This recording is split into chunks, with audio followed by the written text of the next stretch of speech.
ಕಳೆದ 2-3 ದಿನಗಳಿಂದ ಅರವಿಂದ್ ರೆಡ್ಡಿ ಅನ್ನುವಂಥ ಬಿಸ್ನೆಸ್ ಮ್ಯಾನ್ ಒಬ್ಬ ನಾನು ಯಾರಿಗೂ ಕಿರುಕುಳ ಕೊಟ್ಟಿಲ್ಲ ಅಂತ ಮಾಧ್ಯಮಗಳಲ್ಲಿ ಹೇಳ್ತಾ ಇದ್ರು.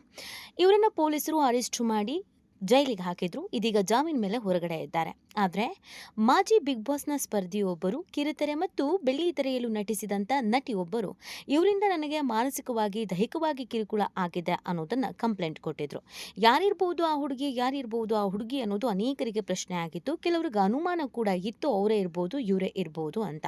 ಸೊ ಇದೀಗ ಮದುವೆ ಆಗ್ತೀನಿ ಅಂತ ನಂಬಿಸಿ ಕೋಟಿ ಕೋಟಿ ಇಸ್ಕೊಂಡು ಕಾರು ಮನೆ ಎಲ್ಲ ತಗೊಂಡು ನಿಜವಾಗ್ಲೂ ಕೈ ಕೊಟ್ಟಿದ್ದು ಹೌದಾ ಅನ್ನೋ ಪ್ರಶ್ನೆಗೆ ಈ ವಿಡಿಯೋದಲ್ಲಿ ಉತ್ತರವನ್ನು ಕೊಡ್ತಾ ಹೋಗ್ತೀವಿ. ಅದು ಬೇರೆ ಇನ್ಯಾರು ಅಲ್ಲ, ಕೃಷಿ ತಾಪಂಡ. ಇಲ್ಲಿವರೆಗೂ ಒಂದು ಕ್ಲಾರಿಟಿ ಅನ್ನೋದು ಇರಲಿಲ್ಲ. ಯಾವುದೇ ಮಾಧ್ಯಮಗಳು ಇವರ ಹೆಸರನ್ನ, ಇವರ ಮುಖವನ್ನು ಕೂಡ ತೋರಿಸಿರಲಿಲ್ಲ. ಆದರೆ ಸ್ವತಃ ಖುದ್ದಾಗಿ ಕೃಷಿ ತಾಪಂಡನೇ ಈಗ ಒಂದು ಪೋಸ್ಟನ್ನು ಮಾಡಿದ್ದಾರೆ ಅವರ ಇನ್ಸ್ಟಾಗ್ರಾಮ್ ಅಕೌಂಟ್ನಿಂದ. ಸೊ ಇಲ್ಲಿವರೆಗೂ ನನ್ನ ಬಗ್ಗೆ ಹೇಳ್ತಾ ಇರುವಂಥ ವಿಚಾರಕ್ಕೆ ನಾನೊಂದು ಸ್ಪಷ್ಟನೆಯನ್ನು ಕೊಡ್ತೀನಿ ಅಂತ ಹೇಳೋದ್ರ ಮುಖಾಂತರವಾಗಿ ಆ ನಟಿ, ಕಿರುಕುಳವನ್ನು ಅನುಭವಿಸಿದಂಥ ನಟಿ ಬೇರೆ ಇನ್ಯಾರು ಅಲ್ಲ, ಕೃಷಿ ತಾಪಂಡ ಅನ್ನೋದು ಈ ಮುಖಾಂತರವಾಗಿ ಅವರೇನೆ ಬಹಿರಂಗಪಡಿಸಿದ ಮೇಲೆ ನಾವು ಈ ವಿಡಿಯೋವನ್ನು ಹೇಳ್ತಾ ಇದ್ದೀವಿ, ಈ ವಿಡಿಯೋವನ್ನು ಬಿಡುಗಡೆ ಮಾಡ್ತಾ ಇದ್ದೀವಿ. ಹೌದು, 2 ದಿನಗಳ ಹಿಂದೆ ಕೃಷಿ ತಾಪಣ್ಣ ಅವರು ಆರ್ ನಗರ ಪೊಲೀಸ್ ಸ್ಟೇಷನ್ಗೆ ಹೋಗಿ ಒಂದು ಕಂಪ್ಲೇಂಟ್ ಕೊಡ್ತಾರೆ.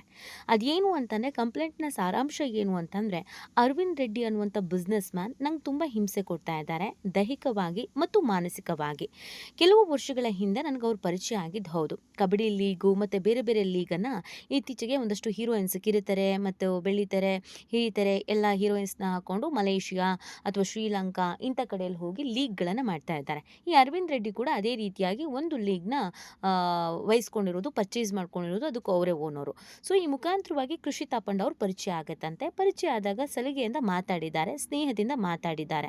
ಅದಾದಮೇಲೆ ನನ್ನ ಪ್ರೀತಿ ಮಾಡು, ನಾನು ನಿನ್ನ ಮದುವೆ ಆಗ್ತೀನಿ, ನಾನು ನಿನ್ನ ಜೊತೆಗೆ ಇರ್ತೀನಿ, ನನ್ನ ಜೊತೆ ರಿಲೇಷನ್ಶಿಪ್ನಲ್ಲಿ ಇರು, ನಾನು ನಿನ್ನ ಹಾಗೆ ನೋಡ್ಕೊಳ್ತೀನಿ, ನಾನು ನಿನ್ನ ಹೀಗೆ ನೋಡ್ಕೊಳ್ತೀನಿ ಅಂತ ಹಿಂಸೆ ಮಾಡೋದಕ್ಕೆ ಶುರು ಮಾಡಿದ್ರಂತೆ. ಯಾವಾಗ ಕೃಷಿ ತಾಪಂಡ ಅವರಿಗೆ ಅದು ಹಿಂಸೆ ಅನ್ನೋಕ್ಕೆ ಶುರು ಆಯಿತು, ಆವಾಗ ಅವಾಯ್ಡ್ ಮಾಡಿದ್ದಾರೆ. ಕೊನೆಯದಾಗಿ ಆತ ಕೆಟ್ಟದಾಗಿ ಕುಡ್ಕೊಂಡು ವಿಡಿಯೋ ಕಾಲ್ ಮಾಡೋದು, ಬೈಯೋದು, ಅವಾಚ್ಯ ಶಬ್ದಗಳಿಂದ ನಿಂದಿಸೋದು, ಮನೆ ಹತ್ರ ಬರೋದು, ಹಲ್ಲೆ ಮಾಡೋದು, ಹೊಡೆಯೋದು, ದೈಹಿಕವಾಗಿ ಹಿಂಸೆ ಕೊಡುವಂಥದ್ದು, ಲೈಂಗಿಕ ಕಿರುಕುಳವನ್ನು ನೀಡುವಂಥದ್ದು, ಅವಾಚ್ಯ ಶಬ್ದಗಳಿಂದ ನಿಂದಿಸುವಂಥದ್ದು, ಈ ಥರದನ್ನೆಲ್ಲ ಮಾಡೋದಕ್ಕೆ ಶುರು ಮಾಡಿದ್ನು.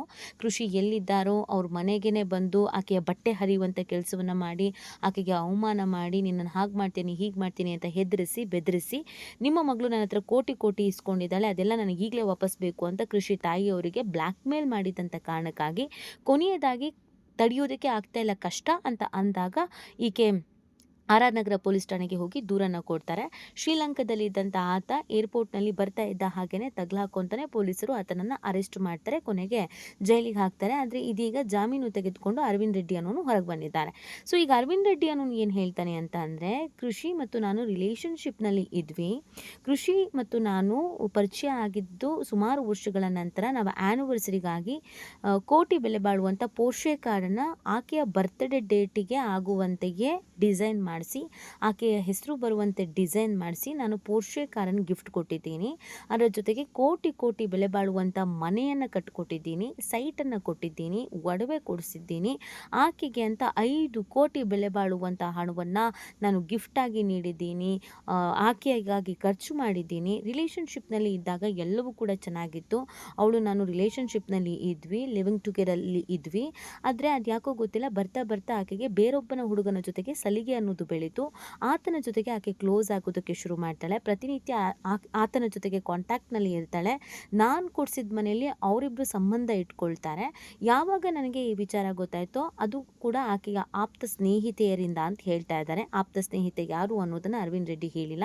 ಕೃಷಿ ಈ ಥರ ಮಾಡ್ತಾ ಇರೋದು ನನಗೆ ಆಕೆಯ ಆಪ್ತ ಸ್ನೇಹಿತರಿಂದಲೇ ಮಾಹಿತಿ ಗೊತ್ತಾಯಿತು. ನಾನು ಅದನ್ನು ಕೇಳಿದೆ, ನೀನು ಹೀಗೆ ಮಾಡ್ತಾ ಇರೋದು ತಪ್ಪು, ನೀನು ನನ್ನ ಜೊತೆಗೆ ಇರಬೇಕಾಗಿದ್ದವಳು, ನಾನು ಮದುವೆ ಆಗ್ತೀನಿ ಅಂತಲೇ ಹೇಳಿದ್ದೆ, ನಾನು ನಿನಗೋಸ್ಕರ ಕೋಟಿ ಕೋಟಿ ಖರ್ಚು ಮಾಡಿದ್ದೀನಿ, ಬೇರೆ ಹುಡುಗನ ಜೊತೆಗೆ ಯಾಕೆ ಸಂಬಂಧ ಇಟ್ಕೊಂಡಿದ್ಯಾ ಅಂತ ಕೇಳಿದ್ದಕ್ಕೇನೆ ಅವತ್ತಿನಿಂದ ಅವಳು ನನ್ನನ್ನು ಅವಾಯ್ಡ್ ಮಾಡೋದಕ್ಕೆ ಶುರು ಮಾಡಿದ್ಲು, ನಂಬರ್ಗಳೆಲ್ಲ ಬ್ಲಾಕ್ ಮಾಡಿದ್ಲು, ಎಲ್ಲ ಕಡೆಯಲ್ಲೂ ಕೂಡ ನನ್ನ ಬ್ಲಾಕ್ ಮಾಡಿದ್ಲು.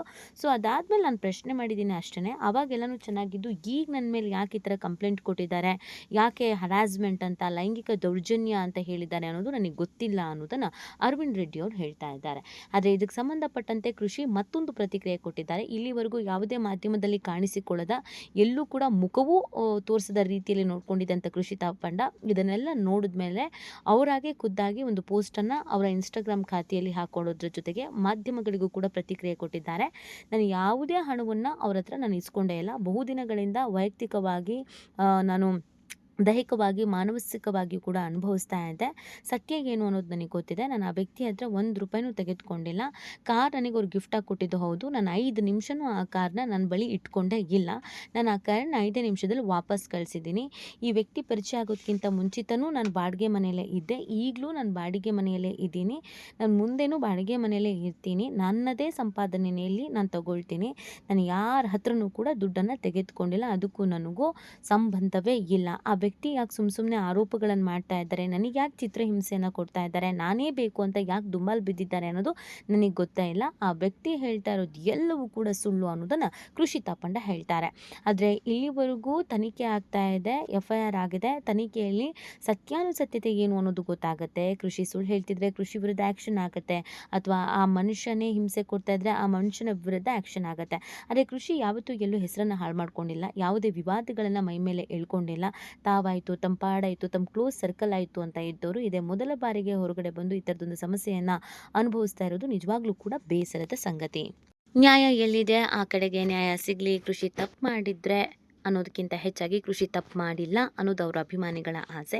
ಸೊ ಹಾಗಾಗಿ ಕೃಷಿ ಆದಷ್ಟು ಬೇಗ ಇದರಿಂದ ಹೊರಗಡೆ ಬರಲಿ, ನಗ್ನಾಗ್ತಾ ಯಾವಾಗಲೂ ಚೆನ್ನಾಗಿರಲಿ ಅನ್ನೋದು ಎಲ್ಲರ ಆಶಯ. ಈ ಬಗ್ಗೆ ನಿಮಗೇನು ಅನಿಸುತ್ತೆ ಅನ್ನೋದನ್ನು ನೀವು ಕೂಡ ಕಮೆಂಟ್ ಮಾಡಿ ನಿಮ್ಮ ಅನಿಸಿಕೆ ಮತ್ತು ಅಭಿಪ್ರಾಯವನ್ನು ತಿಳಿಸಬಹುದು.